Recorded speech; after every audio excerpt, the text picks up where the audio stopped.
Hello, students. How are you? I hope you are doing well and you are good. So, now your next chapter is animals and their adaptation.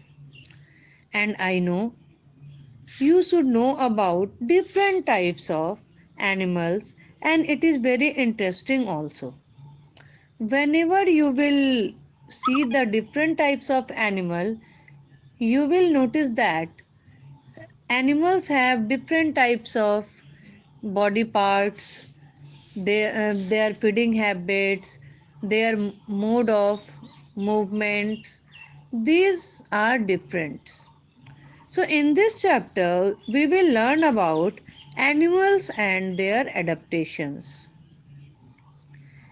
On the basis of backbone or presence of backbone, animals are basically divided into two types, vertebrates and invertebrates.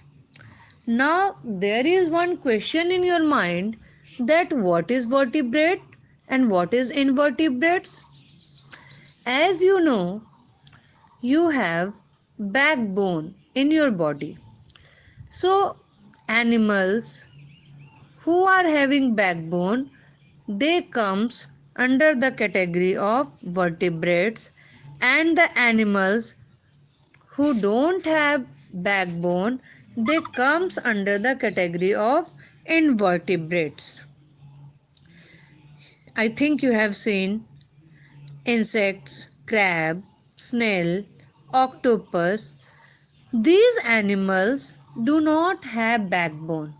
That's why they comes in the category of invertebrates. But animals like fish, amphibian, reptiles, birds, mammals, they all have backbones, so they comes in the category of vertebrates.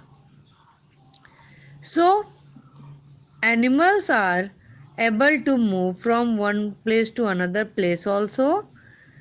So in this topic we will also learn about the movement in animals. Can you tell me what is movement? Yes, just going from one place to another place, this is called as movement. And why this movement is required for animals? Yes, animal moves from one place to another place for various reasons. They move in search of food, to build or find shelter, and to escape from enemies. And they have different body parts for their movement. Some have limbs, some have fins, etc. So, with the help of these body part, animals move from one place to another place to fulfill their requirements. This movement of animals from one place to another place, or the ability of animal to move from one place to another place, is called locomotion.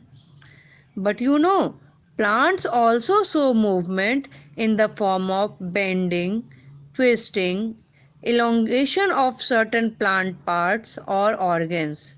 Since they are fixed in the soil, so they do not move their whole body from one place to another place, but they move their body parts. They can move their branches, their leaves, their flowers also move in certain direction, means they can change their direction. In this way, animals and plants both show their movement.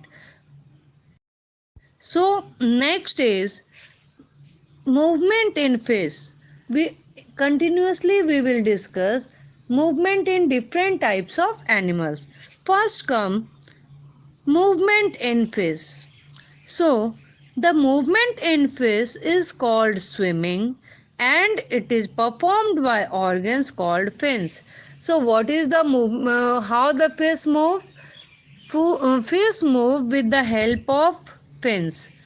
The streamlined body of the fish help it to swim easily. As you know that for the movement of animals, they have certain organs. So in fish, they have fins for swimming, and they have unpaired fins which help it to move forward, upward, and downward, and their paired fins help it to steer and balance itself in water.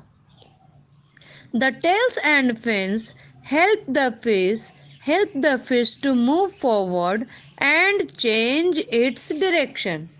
So, movement of fish is different as from the movement of lion, tiger, cow, etc. Because the fish live in water and their requirement is also different, and on the basis of they have streamlined body, paired fins, unpaired fins, and tails. These all help them in their movement. Okay, boys, in next part we will discuss the movement in another animal. Till that, you enjoy it. Okay, boys, thank you.